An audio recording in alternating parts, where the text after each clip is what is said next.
This school is one of many that will be hiking tuition rates this fall, and that has the students talking. The new texting and driving ban allows drivers to make or receive phone calls, but looking down to send a text message or an email is now against the law. Good evening, everyone. I'm Sarah Blei. Welcome to News Channel 7 at 6 o'clock. The trash in our parks continue to pile up, so locals are raising some money to put more trash cans like this one in high traffic areas. Mosquitoes are attracted to standing water, so make sure to keep areas like these in your yard puddle-free.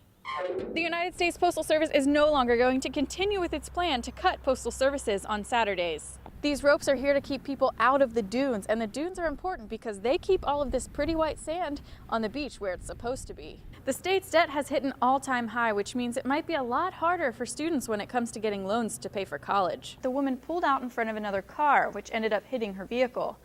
The Girl Scouts from Troop 30 have worked nearly 5 months to get this project done, and that includes even building the benches with their own hands. The cold weather couldn't keep hundreds of bargain hunters away from the Bay County Sheriff's Office this morning for the much-anticipated surplus auction. And the best part about it is it's free. Reporting for Nautilus News, I'm Sarah Blei. UWF recently just switched to a whole new system of printing called WEPA, and it involves these kiosks. Hello everyone, and welcome to the first edition of Nautilus News of the fall 2011 semester. I'm Sarah Blei.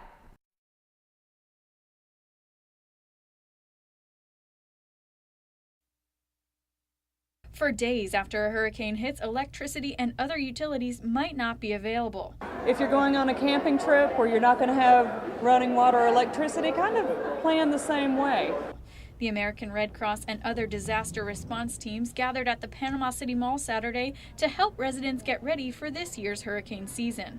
Even our own News Channel 7 weather team helped out, demonstrating different models and providing the crowd with some information. To be prepared and know how to build their kits and get ready. So if something's coming in our direction, they'll all be safe and their pets will be safe. NOAA is predicting this hurricane season to be a very active one, so it is important to have supplies on hand throughout the whole season.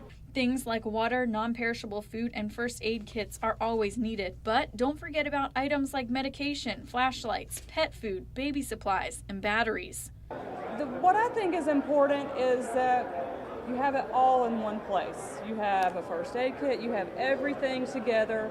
That way, if your power's out, you're not searching throughout your house looking for things when the power's off. The Salvation Army, the Tyndall Air Force Base was here. They all have their role. And so when you see them all come together in a partnership to show that it's a team effort to get it done and that we're all there to support them, then it's just great to see. In Panama City, Sarah Blei, News Channel 7. The Blue Ribbon Healers are known around town for their unique take on live music.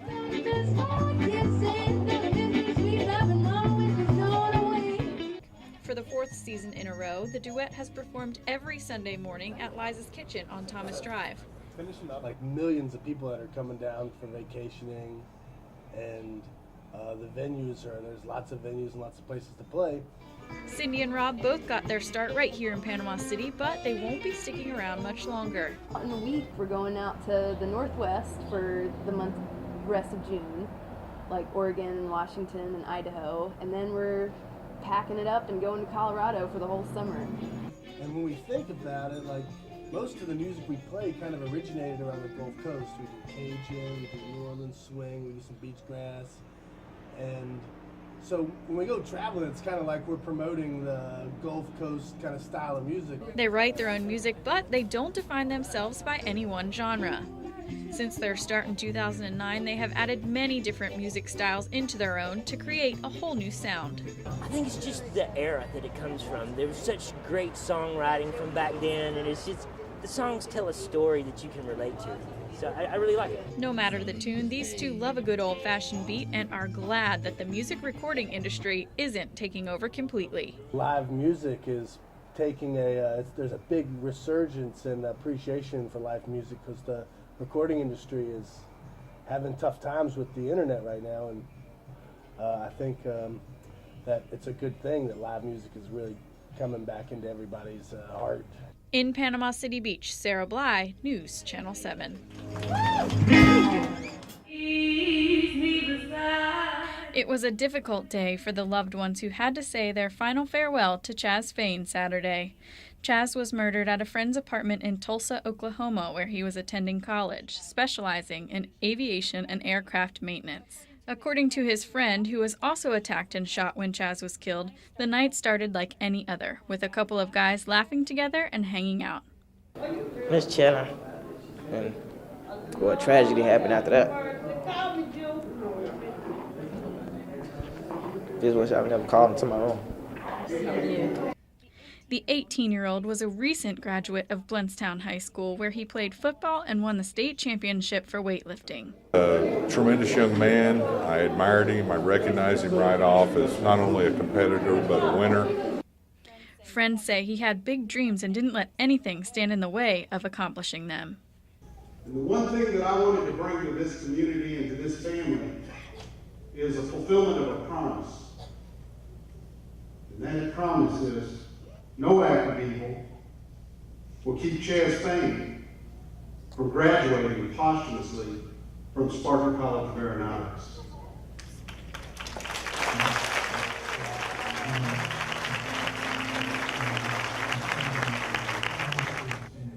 They say Chaz will always be remembered for one thing, his smile.